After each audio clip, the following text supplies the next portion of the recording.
Pelatih Persib Bandung, Boyan Hodak, memastikan kondisi para pemainnya berada dalam keadaan baik usai meraih kemenangan pada laga terakhir melawan Bayangkara FC.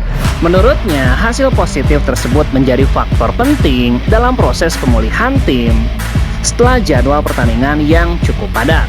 Kemenangan adalah recovery yang terbaik. Boyan menjelaskan, Persib baru saja melewati 6 pertandingan dalam waktu yang singkat. Namun kini memiliki waktu 1 pekan untuk kembali mempersiapkan diri. Persib akan menjadi tuan rumah untuk pertandingan pekan ke-15 menghadapi PSM Makassar pada Sabtu 27 Desember. Boyan menilai kondisi fisik para pemain jauh lebih baik dibandingkan sebelumnya. Selain itu, suasana di dalam tim juga sangat positif. Bisa dilihat mereka secara fisik tampak jauh lebih baik dan semua dalam mood yang bagus saat menang. Pelatih asal Kroasia itu juga menyoroti posisi Persib di klasemen yang semakin mendekati papan atas. Maung Bandung kini hanya terpaut 3 poin dari Borneo FC. Sekarang kami hanya terpaut 3 poin dari Borneo. Semuanya antusias melihat ke depan untuk laga berikutnya. Saya yakin besok semuanya sudah siap dan pada dasarnya kami mulai mengasah taktikal sebelum pertandingan melawan PSM. Ia juga menyinggung padatnya jadwal pertandingan yang berdekatan dengan hari Natal, mirip dengan tradisi Boxing Day di Inggris. Namun menurut Boyan, hal itu bukan masalah bagi timnya. Ketika sudah di level yang profesional, tidak ada lagi hari libur dan hari Minggu. Tidak ada akhir pekan, kami sudah terbiasa dengan itu. Jadi kami hanya akan menyesuaikan berdasarkan pertandingan tuntasnya.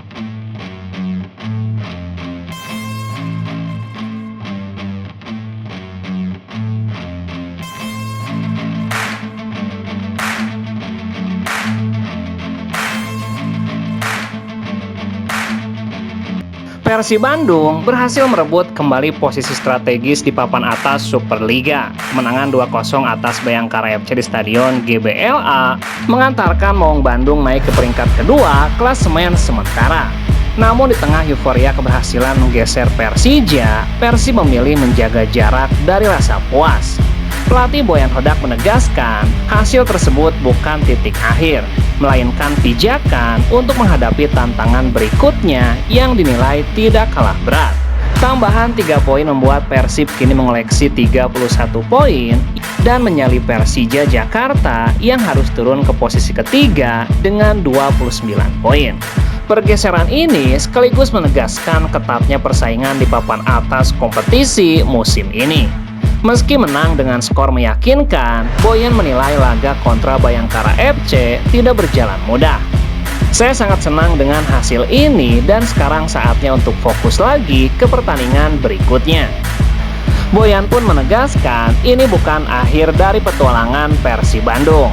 Masih banyak laga-laga sulit yang harus dihadapi. Saat ini kami terpaut 3 poin dari pemuncak klasemen sementara Borneo FC. Dan saat ini kita hanya perlu fokus pada tim kami sendiri. Kita fokus menghadapi laga selanjutnya untuk meraih 3 poin tuntasnya.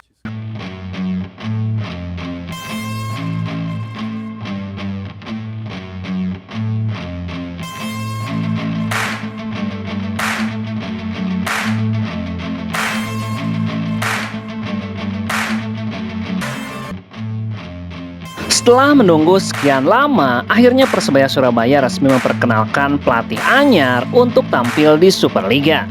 Pelatih tersebut adalah Bernardo Tavares.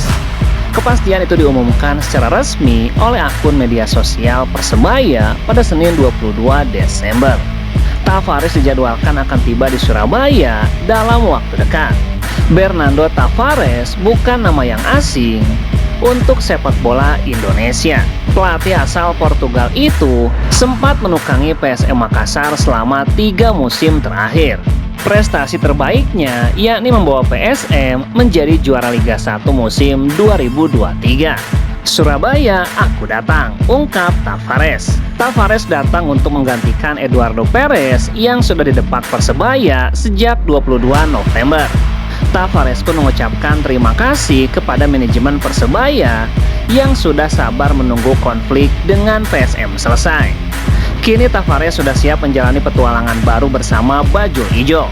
Terima kasih atas profesionalisme manajemen Persebaya, terima kasih atas kesabaran dan respek terhadap kondisi situasi saya. Tapi sekarang saya bisa memastikan bahwa saya akan segera ke Surabaya.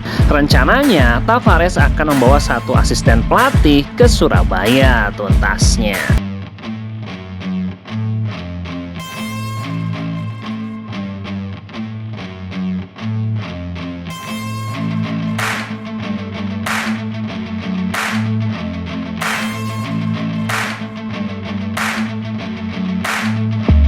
Pelatih Dewa United, Jan Oleri Kering, mengaku berburu gelandang bertahan pada bursa transfer paruh musim ini.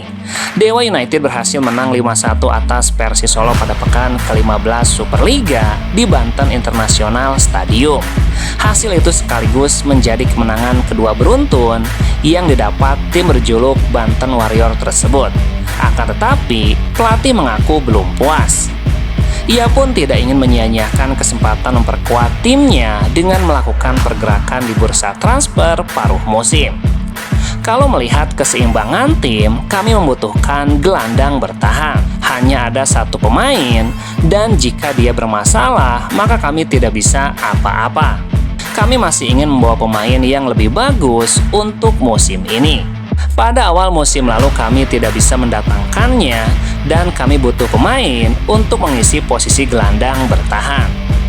Pelatih Dewa United Jan Oleri Kering pun mengakui siap menampung 2 pemain, Ivar Jenner dan Joe Pelupesi, yang gencar dikabarkan akan melanjutkan karir di Indonesia.